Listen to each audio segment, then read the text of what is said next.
नमस्कार, आप देख रहे हैं वीआईपी न्यूज। मैं शकील साजिद। बढ़ते हैं खबरों की ओर। मुख्यमंत्री भूपेश बघेल ने दिल्ली में कांग्रेस मुख्यालय में आयोजित सभा को संबोधित किया। उन्होंने आरोप लगाया कि भाजपा देश में आरक्षण और नौकरी खत्म कर देना चाहती है। केंद्र सरकार नौजवानों के भविष्य के साथ खिलवाड़ कर रही है। ईडी की कार्रवाई पर मुख्यमंत्री भूपेश बघेल ने कहा, भाजपा को खतरा सिर्फ कांग्रेस और राहुल गांधी से है, इसलिए उन्हें परेशान किया जा रहा है। चपरासी की नौकरी देंगे, खट्टर जी कहते हैं वहां से निकलने के बाद आपको नौकरी देंगे, इसकी गारंटी। देश में सबसे ज्यादा बेरोजगारी कहीं है, हरियाणा में 24% से ज्यादा। और वो कहते हैं कि अब आप पूरी वहां से सेना से रिटायर होइए, आपकी नौकरी पक्की। इसका मतलब क्या है? सेना में आरक्षण नहीं और उसके बाद आप भर्ती कर देंगे, तो मतलब खट्टर जी पूरा हरियाणा में आरक्षण समाप्त करना चाहते हैं। तो भारतीय जनता पार्टी लगातार दलितों के, आदिवासियों के हक, पिछड़ों के हक मारते रहे हैं और एक नया शिगुफा इन्होंने छेड़ा है, तो आरक्षण भी है। आखिर केंद्र की सरकार, कांग्रेस इतनी डरी हुई क्यों है? इतना डर क्यों है कि कांग्रेस अपने कार्यालय में न जा सके, उसे रोका जा रहा है। दूसरी बात, आखिर थोड़ा शांत रहो यार, अभी और लड़ाई है, जोश बाकी रखो, जोश बाकी रखो, अभी और लड़ाई है, मौका बहुत मिलेगा, अभी बहुत मौका मिलेगा लड़ने का, अभी कुछ जोश बचा के रखो।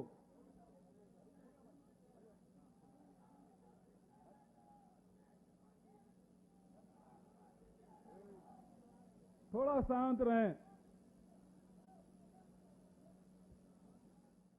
आखिर तकनीकी कारणों के बारे में चिदम्बरम साहब ने बहुत सी जानकारी दी।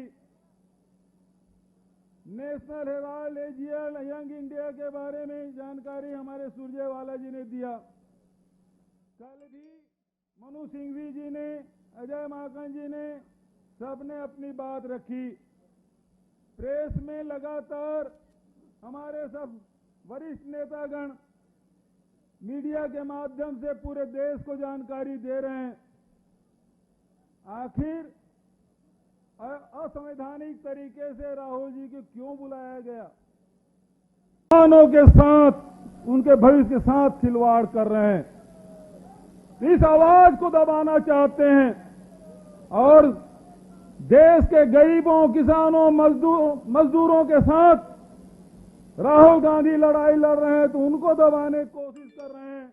और जो राहुल गांधी जी को साथ दे रहे हैं, उन नेताओं और कार्यकर्ताओं को लाठी से पीटा जा रहा है, उसे अपमानित किया जा रहा है, बसों में ठूस के दूर थानों में ले जा रहे हैं जहां पानी नहीं, नाश्ता नहीं, खाना नहीं, कोई एफआईआर नहीं। तो देश के लिए लड़ने वाले नेता राहुल जी को प्रताड़ित करने का काम, और राहुल जी को साथ देने वाले चाहे नेता हो, चाहे हमारे सांसद हो, विधायक हो, चाहे कार्यकर्ता हो, उनको प्रताड़ित करने का काम कर रहे हैं। आज लड़ाई इसी बात की है, देश को बचाने की जरूरत है, देश के किसानों के हक की रक्षा करने की आवश्यकता है, देश के नौजवानों के भविष्य को सुरक्षित करने की आवश्यकता है। ये लड़ाई राहुल गांधी जी लड़ रहे हैं, कांग्रेस पार्टी लड़ रही है, तो हम सब लड़ेंगे और जीतेंगे। नेता प्रतिपक्ष धर्मलाल कौशिक ने महाराष्ट्र की स्थिति और कांग्रेस के आरोप पर बयान पर पलटवार किया है। कौशिक ने कहा, लोग यदि छोड़कर आ जाए तो उस पर हम क्या करें, और जहां तक मैं समझता हूं, अपने विधायकों को, लोगों को संभालना चाहिए। विरोध बहुत है, छत्तीसगढ़ में भी विरोध है, विस्फोट की स्थिति है। प्रदेश में आगे क्या होगा नहीं मालूम, लेकिन जिस प्रकार की स्थिति आपके सामने है वो गंभीर है।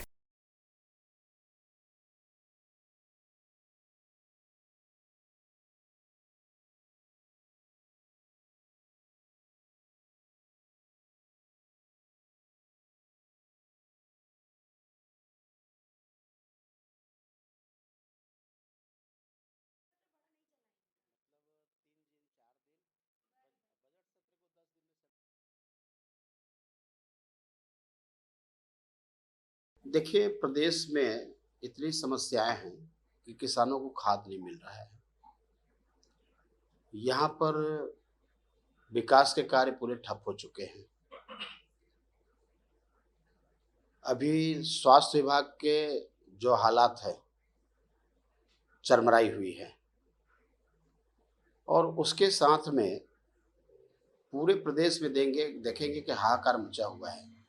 गतिविधियां जो आपके कानून व्यवस्था की स्थिति ठप हो गई है, लेकिन इसको संभालने के बजाय जाकर के दिल्ली में डेरा डाले हुए हैं। उनका प्रदेश के जनता के समस्या से कोई लेना देना नहीं है, केवल राजनीति करनी है और राजनीति करने के लिए दिल्ली गए हुए हैं। केंद्र सरकार के ऊपर आरोप लगाना और आरोप लगा करके एक दबाव बनाने की नीति। मुझे लगता है कि ईडी पहले भी काम कर रही थी। कोई बीजेपी के सरकार आने के बाद में ईडी का गठन हुआ या काम कर रही, ऐसा नहीं है। पहले भी काम कर रही थी ईडी, लेकिन उस वक्त विरोधी दलों ने जाकर के इस प्रकार के काम नहीं किया। लेकिन आज जिस प्रकार से दबाव बनाने के काम ये कर रहे हैं, तो मुझे लगता है कि जितने भी स्वतंत्र संस्थाएं हैं उनके ऊपर प्रेशर बिल्डअप करना, राजनीतिक रूप से बदनाम करना, और इससे मुझे नहीं लगता कि ईडी के कार्य में कोई परिवर्तन हो या कोई प्रभावित हो, क्योंकि ये ऐसी संस्था है जो हमेशा कार्य करते रहती है। मुख्यमंत्री भूपेश बघेल के निर्देश पर 7 सदस्यीय नरवा मिशन का गठन किया गया, जिसकी अध्यक्षता अपर मुख्य सचिव सुब्रत साहू करेंगे। पंचायत एवं ग्रामीण विकास विभाग सचिव आर प्रसन्ना, प्रधान मुख्य वन संरक्षक और वन बल प्रमुख राकेश चतुर्वेदी, अपर प्रधान मुख्य वन संरक्षक एवं मुख्य कार्यपालन अधिकारी कैंपा वी श्रीनिवास राव, अपर प्रधान मुख्य वन संरक्षक अरुण पांडे, महात्मा गांधी राष्ट्रीय ग्रामीण रोजगार मिशन के आयुक्त मोहम्मद अब्दुल कैसर हक, नरवा गरवा घुरवा बाड़ी और छत्तीसगढ़ गोधन न्याय योजना के नोडल अधिकारी डॉक्टर तंबोली अयास फकीर भाई और महात्मा गांधी राष्ट्रीय ग्रामीण रोजगार मिशन के मुख्य अभियंता नारायण निमजे नरवा मिशन के सदस्य होंगे। आपको बता दें कि नालों को रिचार्ज करने के लिए संचालित कार्यों के सुचारू संचालन के लिए ये गठित किया गया है।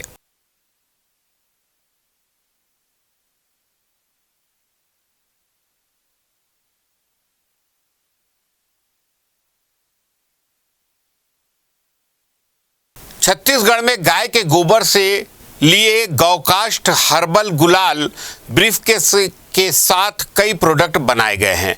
अब इससे आगे बढ़कर गोबर से पेंट निर्माण का काम भी छत्तीसगढ़ में शुरू हो चुका है। गोबर से पेंट कैसे बन रहा है, देखिए हमारी खास रिपोर्ट में। राजधानी रायपुर के हीरापुर जरवाए के गौठान में गाय के गोबर से पेंट और पुट्टी बनाई जा रही है। इसके लिए लगभग 25 लाख की लागत से 5 मशीनें लगाई गई है। यहाँ गोबर से बने प्राकृतिक पेंट और पुट्टी की डिमांड आने लगी है। गाय के गोबर से कैसे पेंट बनाया जा रहा है? गोबर से बना पेंट पूरी तरह से प्राकृतिक है। इसमें किसी भी तरह के केमिकल का इस्तेमाल नहीं किया जाता, जिससे पर्यावरण को भी किसी तरह का नुकसान नहीं है। साथ ही दीवार, दरवाजा इत्यादि पर लगाने पर किसी तरह की दुर्गंध नहीं आती। गोबर से बना paint eco friendly, anti bacterial, anti fungal, natural thermal insulator, cost एफिट फ्री फॉर्म हेवी मेटल्स है। गोबर से बने पेंट की कीमत 230 रुपए लीटर तय की गई है। इसके अलावा डिस्टेम्पर का रेट 130 रुपए तय किया है। पुट्टी और प्राइमर का दाम तय नहीं किए गए हैं। वहीं बाजार में बड़े कंपनियों के पेंट 400 रुपए लीटर से अधिक दामों में बिक रहे हैं, जिसको अब गोबर से तैयार पेंट कड़ी टक्कर दे सकता है। खास बात ये भी है कि पेंट बनाने के लिए ज्यादा मात्रा में गोबर की आवश्यकता नहीं है। 30 से 40 किलो गोबर से 100 लीटर पेंट तैयार हो रहा है।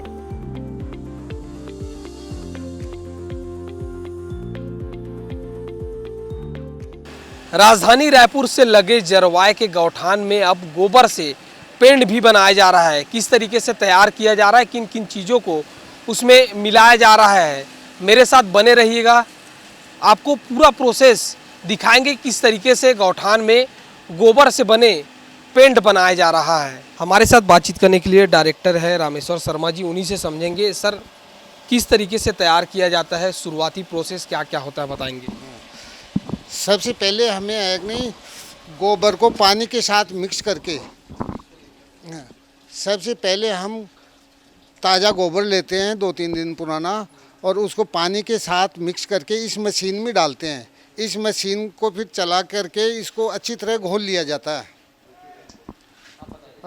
और आधा घंटा घोलने के बाद में इस मशीन में घोल को डालते हैं ऊपर से, और इस मशीन में डालने के बाद में इसका CMC पानी ये नीचे की साइड में निकल जाएगा अलग से, और सूखा गोबर जो ये गोबर है जिसकी आगे जाके हम पुट्टी बनाने वाले हैं, ये गोबर अलग से सूखा गोबर निकल जाता है इस मशीन में। और इस घोल को, ये जो CMC है, इससे हम पेंट तैयार करते हैं। इस घोल से हम पेंट तैयार करते हैं। इसको आगे मशीन में डाल करके 100 डिग्री इसको गर्म किया जाता है, और उसमें raw material, talcum powder, calcium, 10-15 तरह के रॉ मटेरियल इसमें डाले जाते हैं और पेंट तैयार किया जाता है, जैसे हम आपको बता रहे हैं। कितना डिमांड है सर, कितना डिमांड आ रहा है जब से आपने बनाना स्टार्ट किया? देखिए, ये प्राकृतिक पेंट है, ये नेचुरल पेंट है। अभी इसकी स्टार्टिंग है। अभी हमने हमारी फैक्ट्री को, यहाँ के झरवाए गोठान को हमने इसे पोता है, और आगे जा कर के लोगों का रुझान भी है, लोग आते भी हैं, देखते भी हैं, सरकारी अफसर भी आते हैं, और वो देख करके 1-2 ने हमें ऑर्डर भी दिया है कि हमारी एक बिल्डिंग को आप पुतवाइए। उसको देख करके हम पूरे छत्तीसगढ़ में जितनी भी सरकारी बिल्डिंगें हैं हमारी डिपार्टमेंट की, उसमें ये कलर करवाएंगे। ऐसी बात अभी बातें चल रही है, अभी इसकी स्टार्टिंग है, लेकिन इसमें कोई डाउट नहीं है कि ये कलर बड़ी बड़ी कंपनियों को मात दे रहा है। आप भी देख रहे हैं, प्रत्यक्ष रूप से आप भी देख रहे हैं, क्योंकि आप इसमें अच्छा मटेरियल डालोगे तो उसका नतीजा अच्छा ही आएगा। तो मेरी छत्तीसगढ़ गवर्नमेंट से भी ये रिक्वेस्ट है कि इन्होंने गोबर के महत्व को छत्तीसगढ़ के अलावा भारत में नहीं बल्कि पूरे विश्व में गोबर के महत्व को समझाया है। लोग गोबर को पहचानने लगे हैं छत्तीसगढ़ की वजह से। तो सरकार से मेरा आग्रह है कि ये जो नेचुरल पेंट, प्राकृतिक पेंट है, जो आपके यहाँ छत्तीसगढ़ गोठान में, नगर निगम के गोठान झरवाए में तैयार हो रहा है, तो कम से कम सरकारी भवनों को इसे पोता जाए, और धीरे धीरे यहाँ के लोगों को रोज़गार मिला। अभी हम 20-22 लोगों को रोज़गार दे रहे हैं, और आगे जा कर के ज़्यादा से ज़्यादा लोगों को और रोज़गार दे सके। हमारे पास डिमांड होगी तो ज़्यादा से ज़्यादा लोकल लोगों को रोज़गार मिलेगा। सिर्फ अभी पेंट बनाया जा रहा है कि पुट्टी भी बना रहे हैं आप लोग?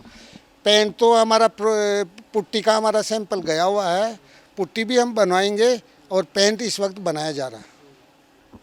तो आपने सुना डायरेक्टर रामेश्वर शर्मा जी को, साफ तौर पर कहना है कि जिस तरीके से पेंट और पुट्टी बनाने का प्रोसेस जारी है, और लगातार वो सरकार से भी अपील कर रहे हैं कि जो सरकारी भवनें हैं उनको गोबर से बने जो पेंट है उनसे पोतवाया जाए।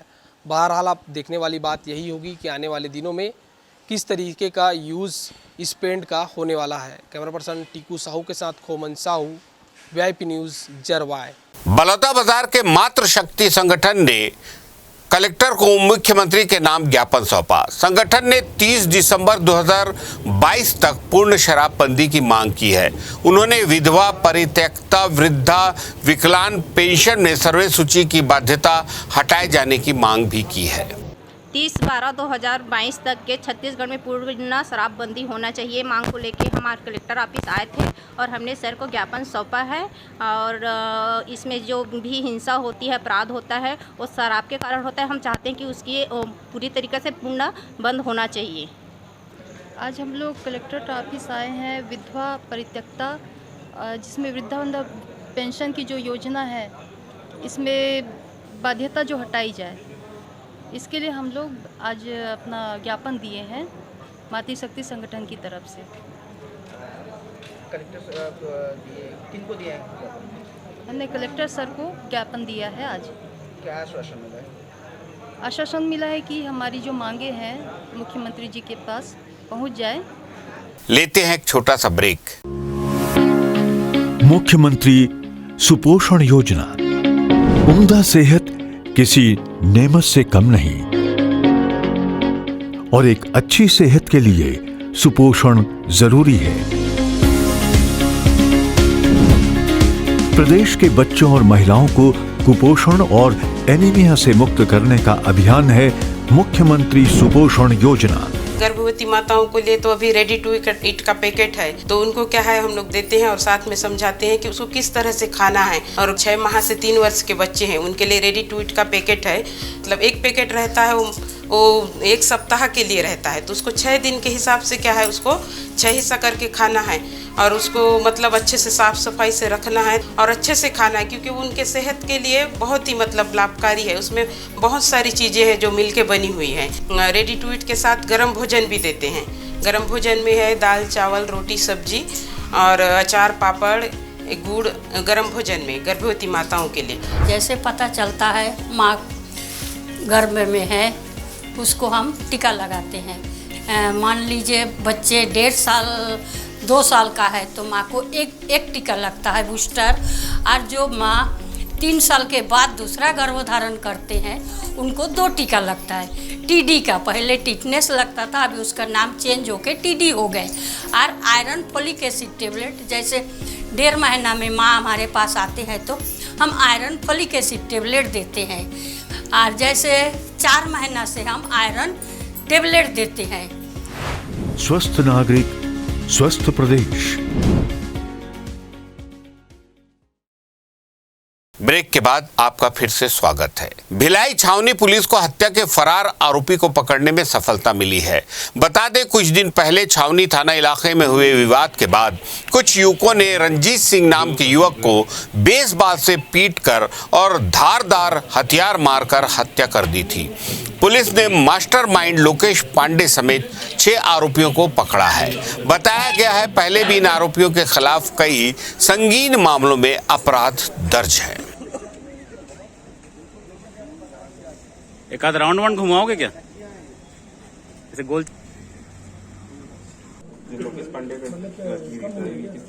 2 दिनों पूर्व जो छावनी थाना क्षेत्र में रंजीत नाम की युवक की हत्या हुई थी, उस हत्या में टोटल 6 आरोपियों की गिरफ्तारी पूर्व में की जा चुकी थी।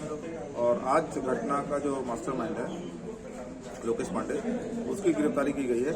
और इसमें ऐसे लोग जिन्होंने इसको भागने में सहयोग किया और अन्य 6 लोगों को भी भागने में सहयोग किया था, उनको भी 201 के तहत विवेचना करके उनके खिलाफ भी कर। राजधानी से लगे घुसेरा गांव के तालाब में युवक की लाश मिली है।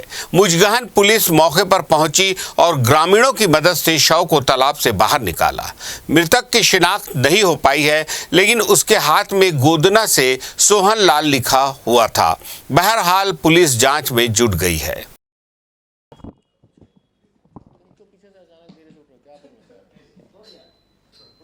मुजगहन थाना क्षेत्र के धुसेरा गांव में तालाब में एक युवक की 40-45 साल लगभग उम्र है। उसका शव मिला है और शव देखने से कुछ 1-2 दिन पुराना शव लग रहा है। घटनास्थल पर फॉरेंसिक की टीम और थाने की टीम पहुंच गई है। शव का निरीक्षण किया जा रहा है। शव की पहचान अभी नहीं हुई है। वो हाथ में गोदना से सोहन लाल लिखा होना प्रतीत हो रहा है। अभी शव की पहचान का प्रयास किया जा रहा है। शव का पंचनामा और करने के बाद ही इसमें स्थिति स्पष्ट हो पाएगी। उसके हिसाब से आगे की वैधानिक कार्रवाई पुलिस के द्वारा की जाएगी। बेमेतरा जिले में 9 थाने और 5 चौकी हैं, जिसमें विभिन्न प्रकरणों में आए हुए करोड़ों के वाहन थाने चौकियों में खड़े हुए हैं, जो खड़े खड़े कबाड़ में तब्दील हो रहे हैं। इसको लेकर कलेक्टर एसपी से बात की गई तो उन्होंने कहा कि अदालती फैसले के इंतजार में वाहन कबाड़ में तब्दील हो जाते हैं। जब तक फैसला पूरा नहीं हो जाता तब तक वाहनों को संभाल कर रखना पड़ता है।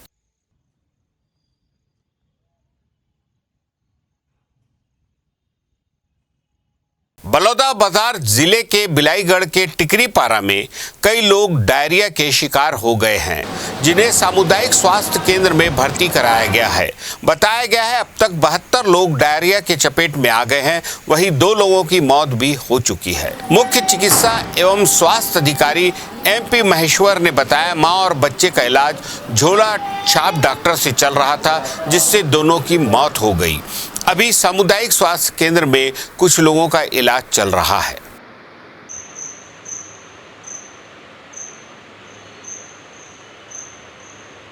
बिलाईगढ़ में डायरिया फैला था, करीब करीब नहीं 61 लोग ही वहाँ पे प्रभावित थे। उसमें हमने सबका इलाज किया है। अभी सिर्फ 3 मरीज बचे हैं अस्पताल में, वो भी सब कंट्रोल में है, ठीक है मरीज। और गांव के इधर उधर से एक दो मरीज आ रहे हैं, बरसात के समय आते ही रहते हैं। बाकी बिलाईगढ़ का डायरिया कंट्रोल हो गया। क्या वजह थी इसकी? उसमें एक तो बहुत ज़्यादा गर्मी थी, हमने पानी का टेस्ट कराया था सब जगह का, तो पानी तो सब जगह ठीक आया है। वहाँ पे वो छोटी छोटी मछलियाँ तालाब से निकाल के बहुत खाते हैं उस एरिया के लोग। हमने जब मछली खाना भी बंद कराया तो फिर उसके बाद कंट्रोल।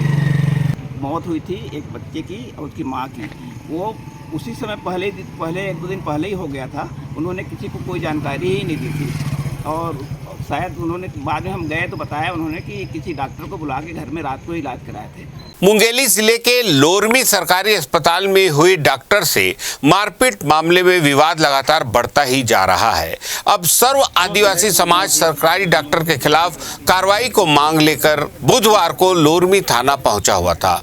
बता दें, कुछ दिन पहले महिला के साथ ड्यूटी में तैनात डॉक्टर दिनेश साहू के द्वारा जातिगत गाली गलौज किया गया था, लेकिन डॉक्टर की रिपोर्ट पर 4 लोगों के खिलाफ रिपोर्ट दर्ज कर जेल भेज दिया गया। आदिवासी समाज ने डॉक्टर दिनेश साहू के खिलाफ एट्रोसिटी के तहत अपराध दर्ज करने की मांग की है। देखिए, 17 तारीख को जो घटना हुआ है स्वास्थ्य विभाग में, जो हमारे बहन बेटियों के साथ जो डॉक्टर साहब ने जो गलत टिप्पणी से जातिवाद से जो गलत टिप्पणी किया गया है, जातिवाद से सीधा सीधा गाली दिया गया है, उनका हम लोग सख्त हम समाज के द्वारा विरोध करते हैं। और थाना हम इसलिए आए हैं कि हम लोग आवेदन दिए थे 18 तारीख को और उसका FIR दर्ज अभी तक से नहीं हुआ है। हम समाज के प्रमुख द्वारा हम चाहते हैं कि इनका FIR दर्ज होना चाहिए, इसलिए हम यहाँ पहुँचे हैं। अगर FIR दर्ज नहीं होगा तो SC/ST एक्ट धारा लगना चाहिए। अगर धारा नहीं लगेगा तो हम समाज के पूरा लोरमी विधानसभा के आदिवासी समाज द्वारा यहाँ पर धरना प्रदर्शन करेंगे,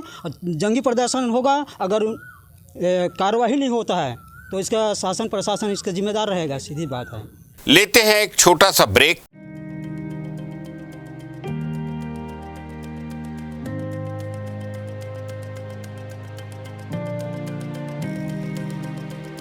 बेहतर शिक्षा पर अधिकार है हर बच्चे का।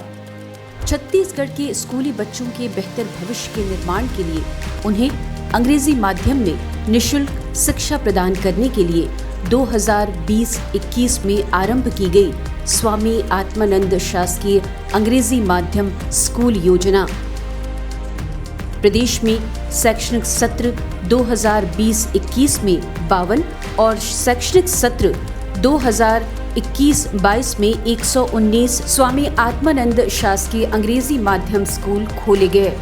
स्वामी आत्मानंद शासकीय अंग्रेजी माध्यम स्कूल से लाभान्वित होंगे करीब 1 लाख गरीब बच्चे। स्वामी आत्मानंद शासकीय अंग्रेजी माध्यम स्कूल, जहां गढ़ा जा रहा है भविष्य देश का। ब्रेक के बाद आपका स्वागत है। राजनांदगांव की 2 खिलाड़ियों का चयन भारतीय बास्केटबॉल टीम में हुआ है। प्रार्थना साल्वे और मोनी अडला अंडर 16 एशियन चैंपियनशिप में जॉर्डन में खेलेंगी। बता दें, दोनों खिलाड़ी भारतीय खेल प्राधिकरण राजनांदगांव साई सेंटर के लिए कई सालों से खेल रहे हैं। इनकी उपलब्धि पर मुख्यमंत्री भूपेश बघेल ने भी बधाई दी है। इंटरनेशनल कोच और भारतीय खेल प्राधिकरण राजनांदगांव के प्रबंधक राजेश्वर राव ने बताया, मुख्यमंत्री ने मोनी आडला के पासपोर्ट बनवाने में सहयोग किया था और 1 दिन में पासपोर्ट बनाकर खिलाड़ी को दिया था।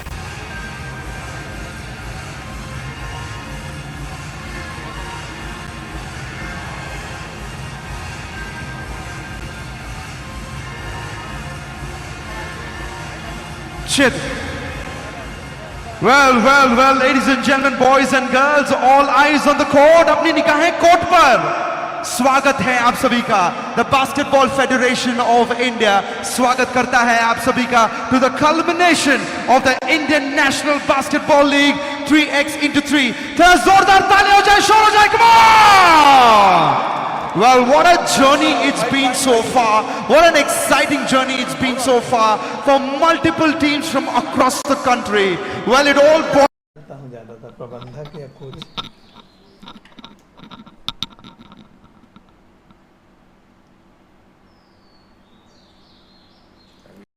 भारतीय खेल प्राधिकरण प्रशिक्षण केंद्र राजनांदगांव की 2 बालिका खिलाड़ियों प्रार्थना साल्वे और मोनी अटला का चयन अम्मान जॉर्डन में 24 से 30 जून 2022 तक आयोजित एशियन बास्केटबॉल चैंपियनशिप के लिए हुआ है। ये दोनों ही खिलाड़ी राजनांदगांव में विगत 5-6 वर्षों से लगातार ट्रेनिंग प्राप्त कर रहे हैं और अभी इनका चयन बेंगलोर में अभी 1 महीने का जो कैंप चला था उसके पश्चात हुआ है। और सबसे ख़ास बात यह है कि प्रार्थना साल्वे का पासपोर्ट में भी रिन्यू करना था, तो माननीय मुख्यमंत्री महोदय द्वारा विशेष प्रयास से ये एक ही दिन में बन के हमको मिल गया था। और इन दोनों खिलाड़ियों का चयनित होने से राजनांदगांव के बास्केटबॉल खिलाड़ियों में अत्यंत हर्ष का माहौल है। साथ ही साथ अभी 4 अन्य बालिकाएं भी बेंगलोर में आयोजित सीनियर और जूनियर इंडियन टीम के कैंपों में प्रशिक्षण ले रही हैं और कुछ ही दिनों में उनकी भी टीमें विदेश जाएंगी। अंतर्राष्ट्रीय संगीत दिवस पर राजधानी की स्वर आराधना ग्रुप ने मंगलवार को संगीत संध्या का आयोजन किया था।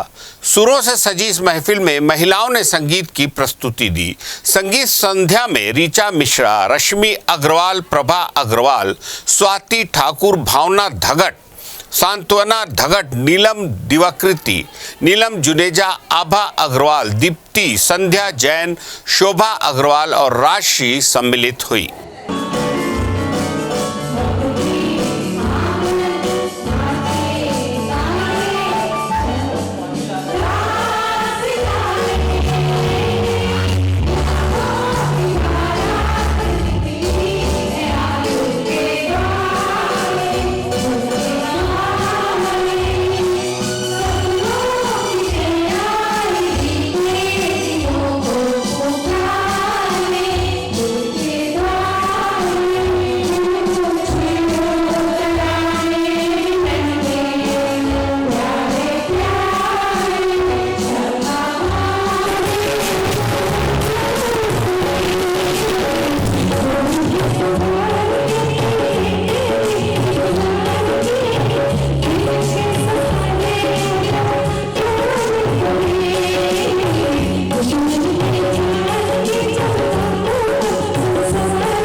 आज के बुलेटिन में इतना ही। ताज़ा तरीन खबरों के लिए देखते रहिए VIP न्यूज़।